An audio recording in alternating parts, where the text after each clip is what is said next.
অসমৰ জিলা উপায়ুক্তসকলক মাতিছোঁ। 15 ছেপ্টেম্বৰত আমাৰ প্ৰথমটো ৰিক্ৰুইটমেণ্টৰ পৰীক্ষা আৰম্ভ হ'ব। 11 লাখ প্ৰাৰ্থী। পৰীক্ষা পতা সহজ নহয়। যোৱাবাৰ প্ৰাৰ্থী কম আছিল কাৰণে চেণ্টাৰ কম আছিল। এইবাৰ চেণ্টাৰো বহুত, প্ৰত্যাহ্বানো বহুত।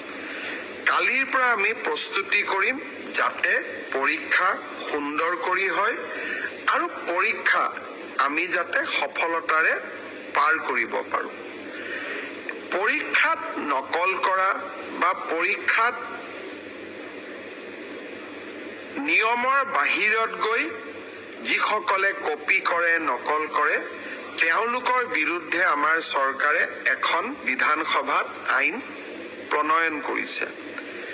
ইয়াৰ ফলত পৰীক্ষাত নকল কৰা ব্যক্তিজনক গ্ৰেপ্তাৰ কৰাৰ উপৰিও তেওঁৰ ঘৰুৱা সম্পত্তিসমূহো চৰকাৰে অধিগ্ৰহণ কৰাৰ এক ডাঙৰ ক্লজ এই আইন কেইখনত আছে।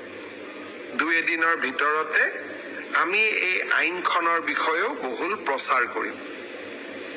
মই আশা কৰিম মেধাৰ ভিত্তিত নিযুক্তি। বহুতে কয় মোৰ মেৰিট আছে কাৰণে মই চাকৰি পালোঁ। বহুত এতিয়া ফেশ্বনো এটা আছে যে আমি বিজেপিক কিয় ভোট দিব লাগে, আমিতো মেৰিট আছে কাৰণে চাকৰি পালোঁ।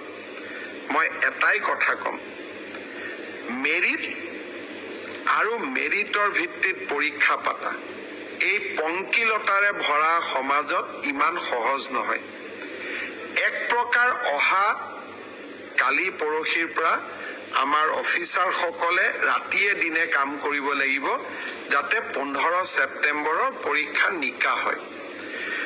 কিন্তু মুখ্যমন্ত্ৰী বা আন মন্ত্ৰীসকলে যদি বিচাৰে পৰীক্ষা নিকা হ'ব নালাগে, মোৰ মানুহে চাকৰি পাওক, তেতিয়াহ'লে সকলো কথা সহজ। 7ৰ বিপৰীতে গৈ আমি কাম কৰিছোঁ। পৰীক্ষা নিকা হওক, আমাৰ মানুহে পাওক নাপাওক, মেধাৰ ভিত্তিত চাকৰি হওক।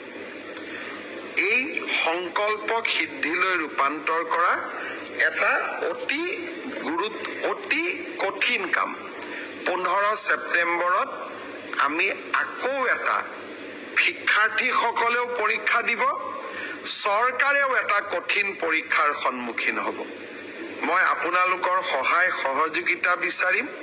আমি কেইবাটাও টেলিফোন নম্বৰ দিম। কোনোবাই যদি ক'ৰবাত কিবা এই ধৰণৰ বেআইনী ঘটনাৰ সুযোগ পায়, নকল কৰাৰ ঘটনাৰ খবৰ পায়, কিবা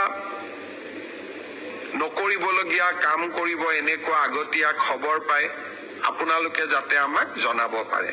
15 ছেপ্টেম্বৰৰ পৰীক্ষাটো চৰকাৰে নহয়, অসমবাসীয়ে লগ লাগি আমি সুন্দৰ কৰি পালন কৰিব লাগিব।